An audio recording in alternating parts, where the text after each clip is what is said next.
Hoje eu vou começar uma série de vídeos falando sobre redação voltada para a prova do Enem. O Enem está chegando aí e a gente precisa conversar um pouquinho sobre alguns temas. No primeiro vídeo, eu quero falar de um assunto importante que é o assunto do mapeamento do conteúdo. Já dou aula aí há algum tempo em curso preparatório para o Enem, curso preparatório para concurso público, e uma coisa que eu vejo quando os alunos sentam para fazer a sua redação é a maior dificuldade em encontrar o que vai ser colocado no papel. É o famoso branco, né? Você senta ali, começa a pensar o que você vai colocar no papel e, puta, por onde eu começo? Porque o conteúdo ele até tem. Ele estudou o ano inteiro, o aluno, a aluna estudou o ano inteiro, estudou geografia, estudou história, sociologia, filosofia, biologia, uma série de outros assuntos. Tem toda uma vida escolar, tem uma vivência de mundo, tem redes sociais, tem uma série de questões. E aí, na hora de sentar na prova e montar a redação, o conteúdo é o que atrapalha, por falta de técnica.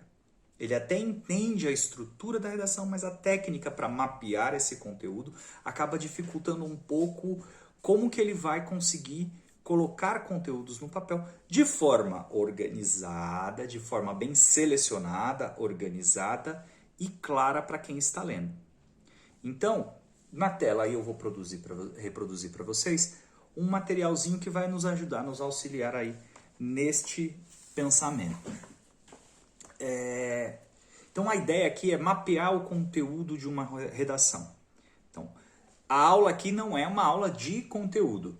A minha ideia não é de forma nenhuma ensinar conteúdo, né? Porque afinal de contas, o conteúdo que vai ser colocado na redação é aquele conteúdo que você já aprendeu nas matérias do ano inteiro. História, biologia, química, física, filosofia, o seu conhecimento de atualidades, como é que você está ligado nos principais temas que estão rolando por aí. Até porque os temas das redações do Enem são temas de conhecimento geral. Exceção ou outra, mas a maioria dos temas são aqueles temas de conhecimento geral. São aqueles temas que são apresentados e que a maioria das pessoas, pelo menos aquelas que estão antenadas, que estão estudando, que estão vendo atualidades, vendo os noticiários, têm alguma noção e conseguem se expressar dentro desses temas. Então, a parte do conteúdo não é aqui comigo. Agora, como selecionar esse conteúdo? Como organizar, pensar bem esse conteúdo e organizar e distribuí-lo dentro do texto, é isso que nós vamos conversar hoje. Então a ideia do mapear, entre aspas, porque na verdade é uma figura de linguagem, né? Não é mapear, nós vamos na verdade planejar, organizar, estruturar a nossa redação. Pois muito bem. Só lembrando que quando você vai pensar nesses conteúdos aí, o Enem ele trabalha a correção dentro aí, ó, de 5 competências, certo? Dentro de 5 competências. E depois, nos próximos vídeos, eu pretendo trazer para vocês cada uma dessas competências. Vamos tentar detalhar como que é corrigido pelo professor, pelo corretor que vai pegar a sua redação, como que ele analisa cada uma dessas competências. Tá? A ideia também é no próximo vídeo eu trazer para vocês um modelo. Hoje nós vamos falar sobre o conteúdo. No próximo vídeo a gente fala sobre um modelinho que possa servir. Tem vários modelos na internet, tem muito canal aí que traz modelos muito bons, muito interessantes. Eu vou apresentar um também dentro dessa lógica que a gente vai ter agora. Mapeia o conteúdo e depois distribui esse conteúdo dentro de um modelo. Tá?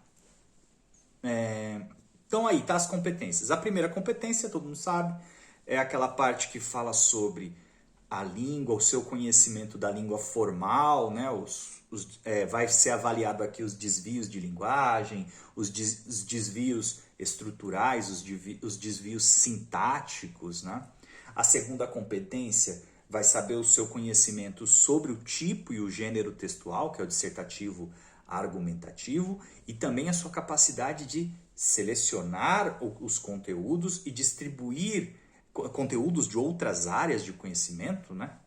Filosofia, história, etc. E distribuir esse conteúdo dentro da estrutura do texto dissertativo argumentativo. A terceira competência vem propriamente falar da estrutura desse seu argumento, da estrutura desses seus conteúdos, como é que você selecionou o conteúdo, como é que você criou uma relação entre esses conteúdos, organizou isso dentro do texto, apresentou essas informações, interpretou essas informações, esses fatos, essas opiniões e construiu o seu argumento de defesa do seu ponto de vista. Então, tá vendo? A terceira competência vai olhar a maneira como você trouxe isso para dentro do texto. A competência quarta vai mostrar se você tem domínio dos mecanismos de construção de argumentação e coesão, né? Você liga as partes e estabelece entre essas partes relações de sentido lógico e que são coerentes com o seu texto. É isso que a competência 4 faz. E a competência 5 faz aí uma análise da sua conclusão, da sua proposta de intervenção, respeitando os direitos humanos e tudo mais. Depois nós vamos detalhar cada um deles. Agora vamos falar sobre o mapeamento do conteúdo, que é o que importa mais aqui pra gente.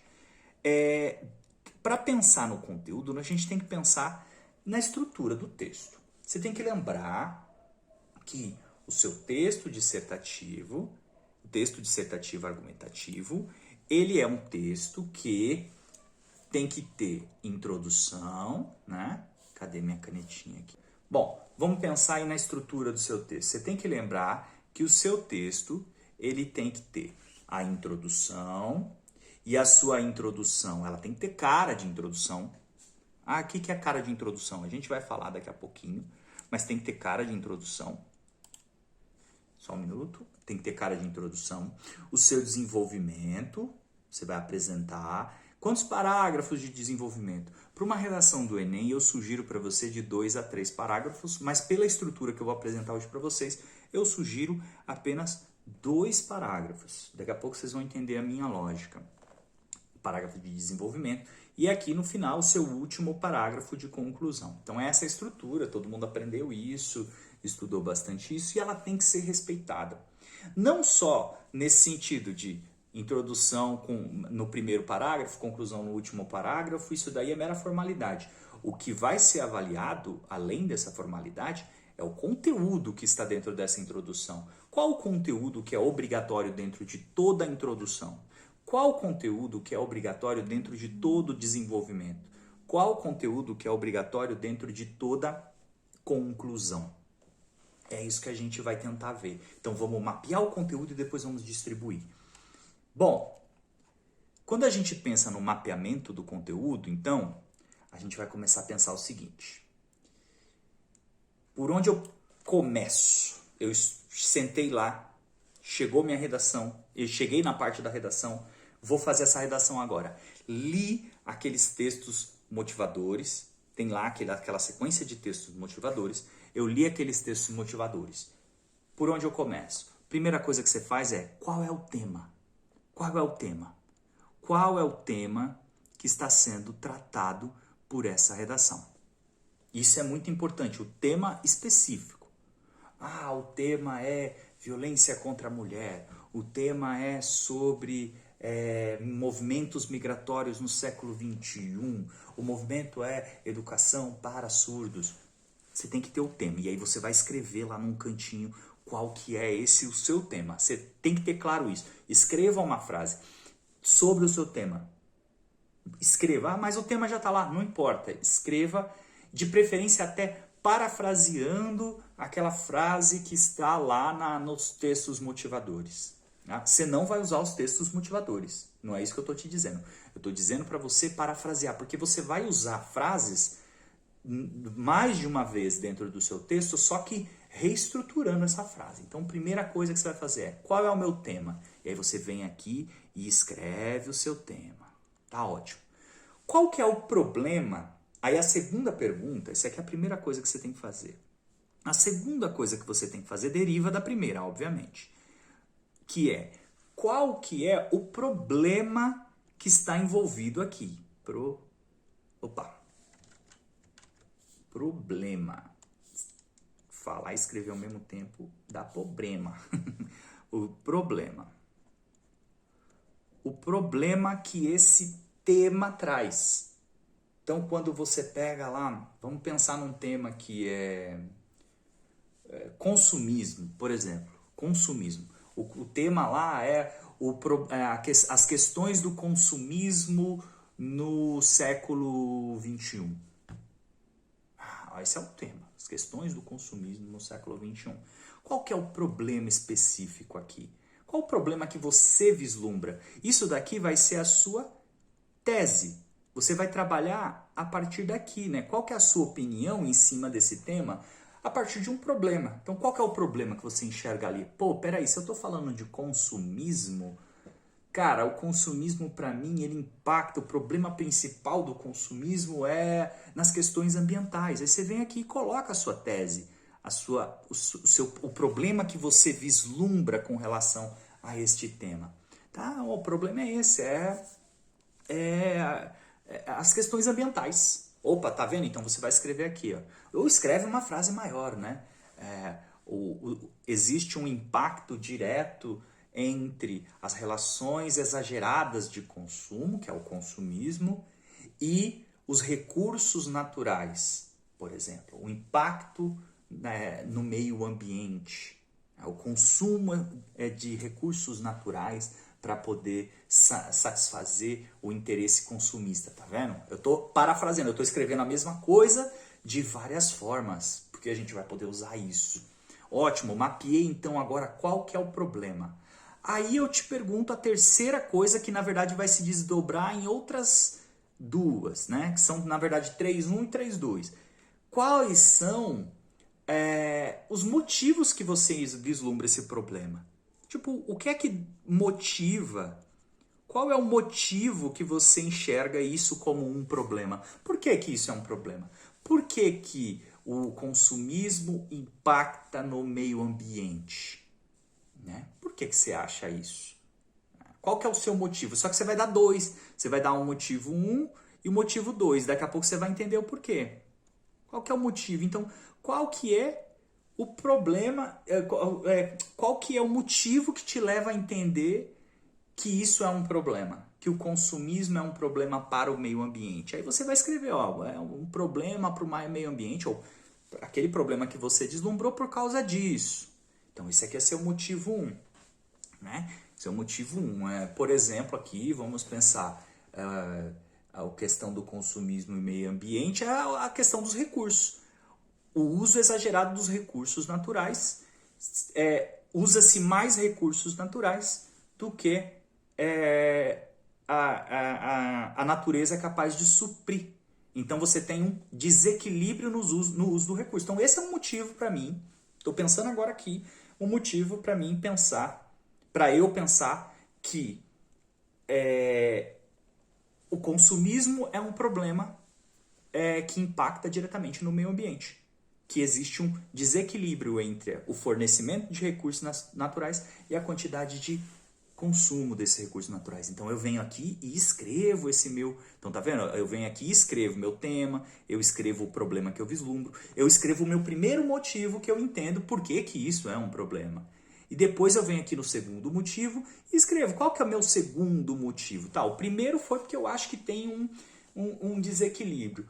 O segundo é porque eu acho que a causa desse consumismo exagerado que impacta no meio ambiente, ele tem a ver muito com essa modernidade que nós temos, redes sociais, esse estímulo capitalista ao consumo desenfreado, né? Uma coisa meio que exagerada que a modernidade nos traz, né? Que essa facilidade de acesso. Então poderia ser isso, ó, o motivo é esse, a facilidade de acesso que a modernidade traz ao consumo gera esse estímulo a gente querer sempre mais, sem pensar nas consequências. Então, opa, esse aqui é o meu segundo motivo. Então, ó, até aqui, o que eu mapeei? Mapeei o tema, mapeei qual é o problema que eu vislumbro e quais são os motivos que justificam para mim que isto é um problema. Né? Isso é um problema por quê? É como se isso aqui fosse um porquê, né? Por que isso é um problema? Por que que esse cara aqui é um problema? Né? Perfeito. Eu faço isso em 2 vezes. Aí aqui, você sabe que o Enem, na parte do argumento, você tem que trazer fundamentos para cada argumento que você vem trazer. O argumento você vai construir aqui no tópico 3, ó. Ele vai ser construído aqui. É o seu motivo. Seu motivo é o argumento. Na hora que eu falo lá que existe um desequilíbrio entre relação de consumo, esse é meu argumento. Eu estou argumentando, ó, isso é um problema porque há um desequilíbrio entre o que a natureza fornece e a capacidade que ela tem de se repor, né? Agora, o que poderia fundamentar isso para mim? Então, a quarta pergunta que eu vou ter que trazer aqui são os fundamentos. São os fundamentos. O que é que fundamenta? Fundamentos. O que é que fundamenta cada um desses meus motivos? O que é que fundamenta este? E o que é que fundamenta este segundo motivo? Então aqui, por exemplo, pensando em desequilíbrio, o que é que eu posso trazer? E aí geralmente eu trago uma autoridade, eu trago um filósofo, um pensamento filosófico, um pensamento sociológico, um pensamento da área de biologia, de história, de geografia. Lembra, selecionar conhecimentos de outras áreas. Isso é que eu vou fundamentar aqui. Então, para fundamentar o desequilíbrio entre o fornecimento de recursos, a capacidade que a Terra tem de se regenerar e o consumo exagerado maior do que essa capacidade, eu posso pensar numa relação ecológica, né, de ciclos ecológicos, que você estudou lá em biologia. Eu posso pensar em economia lá, teoria de Malthus, né? Por que teoria de Malthus? Porque a teoria malthusiana, né, ela fala sobre desequilíbrio, não é isso? Aí, tá vendo? Não tem nada a ver com português, tem a ver com o meu conhecimento lá de economia, daquelas aulas que eu tive de geografia e tudo mais. Então, porque Malthus falava, né, que chegaria um momento em que a população cresceria de forma exponencial e a produção de alimentos de forma linear, né, de forma aritmética. E aí você teria um problema da fome. Eu posso pensar nessa mesma ideia com essa capacidade da Terra de regenerar. O consumo cresce de forma exponencial dentro dessa nossa sociedade, só que a capacidade que a Terra tem de se regenerar, ela é praticamente estável, ela é praticamente a mesma. Então, o consumo acaba se tornando maior do que a capacidade da Terra se regenerar, e isso vai impactar diretamente nas questões ambientais. Ó, fundamentei. É a minha quarta pergunta. O que é que justifica? O que é que fundamenta o meu motivo 1? Aí eu venho aqui para o motivo 2. O que é que justifica? O que é que fundamenta esse meu motivo 2? Estou pensando lá que o motivo 2 foi o consumo exagerado dentro dessa sociedade moderna, né? Pensando em sociedade moderna, sempre me lembra o quê? Bauman, sociedade líquida, aquela sociedade em que os valores acabam sendo mais fluidos. Eu acabo trocando essas ideias de valores de uma forma muito mais fluida, e isso acaba impactando na maneira como eu me relaciono com o mundo. Então, se eu tenho uma relação com o meio ambiente fluida, eu relativizo esse benefício do meio ambiente, esse cuidado com o meio ambiente, em favor de outros valores que essa sociedade moderna, com as redes sociais, com o estímulo de consumo, tem, que o capitalismo traz para mim. Opa, legal, fundamentei. Então, eu trouxe um fundamento para o motivo 1 e trouxe um fundamento para o motivo 2. Então, ó, olha o nosso mapa, como é que ele está crescendo. Nós já chegamos em 4 questões aqui. Qual que é meu tema? Qual que é o problema que está relacionado com esse tema? Quais são os motivos que justificam para mim que isso é um problema? Quais são os fundamentos deste motivo? Fundamento do motivo 1, fundamento do motivo 2. E aí eu vou para a quinta pergunta, que também tem a ver, que já tem a ver agora com as duas coisas, tanto com os motivos como com o problema, que é qual ação que eu posso fazer, qual ação que eu posso pensar para amenizar esse problema, né? Solucionar não tem, solução ficaria aqui entre aspas, mas qual seria um pensamento que eu poderia ter, uma ação que eu poderia fazer para poder minimizar este problema? Então, talvez campanhas de conscientização. Campanhas de conscientização seria efetivo, de repente, para eu pensar nessa questão do desequilíbrio, melhorar essa questão da educação das pessoas para que elas compreendam essa relação de equilíbrio. Talvez seja uma ação. Uma outra ação, uma que já está presente, mas é efetivar mais ela, é a questão dos resíduos sólidos. Obrigar as empresas a diminuir a produção dos resíduos sólidos, fazer com que a lei de resíduos sólidos seja mais efetiva. Estimular campanhas de consumo consciente. Tá vendo? Eu estou criando vários. Vamos pegar um só, por exemplo, mas você pode pensar outros aí. Vamos pensar nessa ação do consumo consciente. Então faz de conta, pensei, a ação é consumo consciente. Achei a ação. Aí eu vou pensar, tá, dessa ação eu faço uma outra pergunta. Quem é que vai fazer essa campanha do consumo? Vai ser responsável por isso? Ah, o Ministério da Educação, o Ministério do Meio Ambiente, a Secretaria de não sei o que lá. Eu vou pensar alguém. O Ministério do Meio Ambiente junto aos órgãos da sociedade civil, as ONGs, as instituições da sociedade civil, elas é quem podem fazer isso, tá? E daqui a pouco eu explico melhor um detalhamento, mas quem vai fazer isso? De que maneira? Tá, eu pensei que a ação vai ser campanha de conscientização, que vai ser feita pelo Ministério do Meio Ambiente, junto com ONGs. Como que isso vai ser feito? Como que isso vai ser feito? Através de um programa extenso de publicidades e de reuniões nas comunidades, de intervenções dentro das empresas, dentro do setor econômico, ou com uma política de conscientização dentro do setor econômico de como isso vai impactar a economia a longo prazo. Então, como? Tá vendo? Estou pensando quem? Campanha do consumo consciente.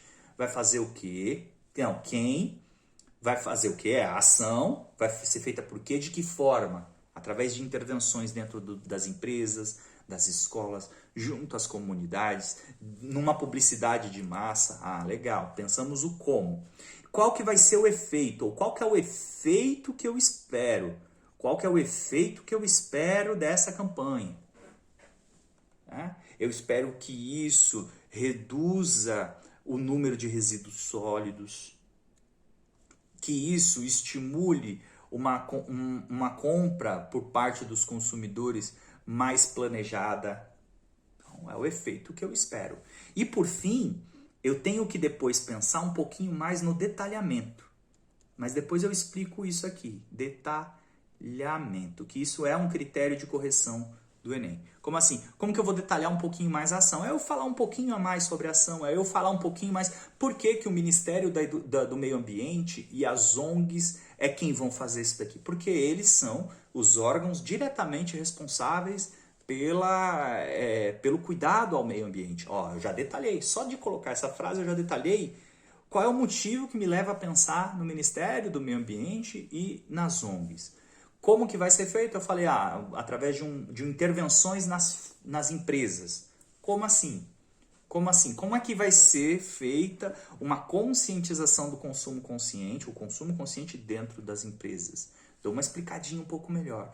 O efeito é a redução dos resíduos sólidos. Como? Porque aí se eu conscientizo a empresa do consumo consciente, ela gera publicidade com isso, ela melhora o processo produtivo dela, diminuindo a quantidade de embalagens, estimulando até mesmo embalagens retornáveis, por exemplo. É o efeito que eu espero. É o efeito que eu espero. Então, é um detalhamento. Então, isso aqui é o que interessa para nós. Mapear esses 5 pontos.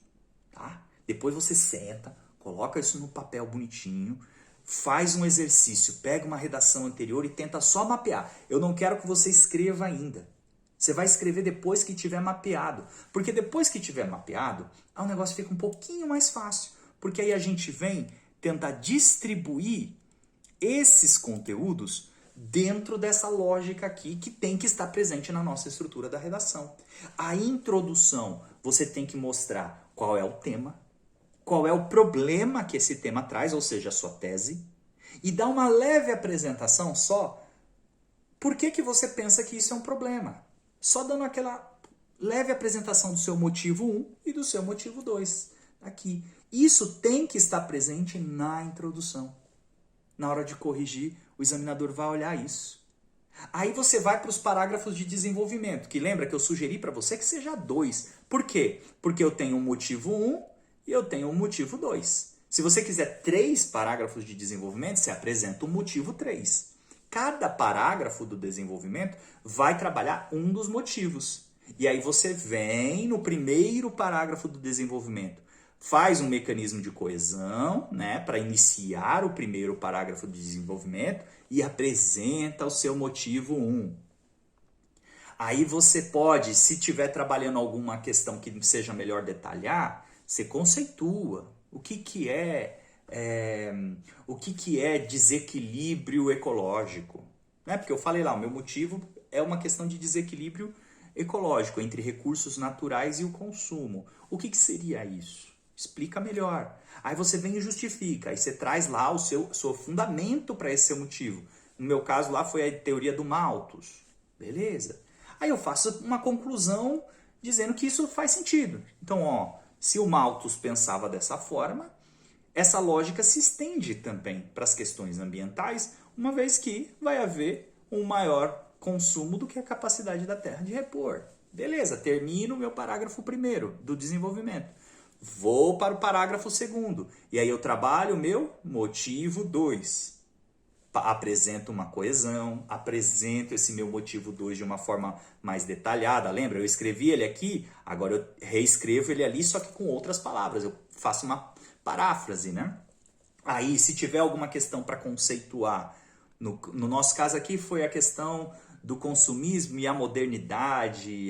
Aí eu falo, né, que essa modernidade tem a ver com as redes sociais, com a facilidade do acesso ao consumo, com a facilidade do crédito e tudo mais. Aí eu venho aqui e faço a minha fundamentação, trazendo uma autoridade, trazendo um conceito de outra área do conhecimento. No caso aqui eu usei o Bauman para falar da modernidade líquida, dessa liquidez dos valores que as pessoas dentro dessa sociedade podem ter, etc e tal. E aí eu faço uma conclusão dizendo que, tá vendo? Por causa dessa mudança de valores, as pessoas e o acesso facilitado, as pessoas acabam consumindo mais do que a sociedade é capaz de repor. Aí eu vou para a conclusão. Começo com uma conclusão, um elemento de conclusão, uma coesivo de conclusão. Aí, de novo, eu apresento o tema com paráfrase, obviamente, apresento o meu problema, apresento os motivos, tá vendo? É meio que eu estou dizendo assim, ô examinador, eu disse que isso daqui é um problema em relação a esse tema por causa disso e disso. Agora, fulano, quem, por ser o responsável por isso, isso e isso, estou detalhando já, vai ter que fazer isso, vai ter que fazer tal coisa, desse jeito e tudo mais. O como que ele vai fazer, como é que ele vai implementar isso, de que maneira que isso vai se tornar efetivo, quais os efeitos que se espera com essa ação promovida por essa pessoa, etc. E, por fim, eu trago um detalhamento. E aí eu encerro a minha conclusão. Então, tá vendo?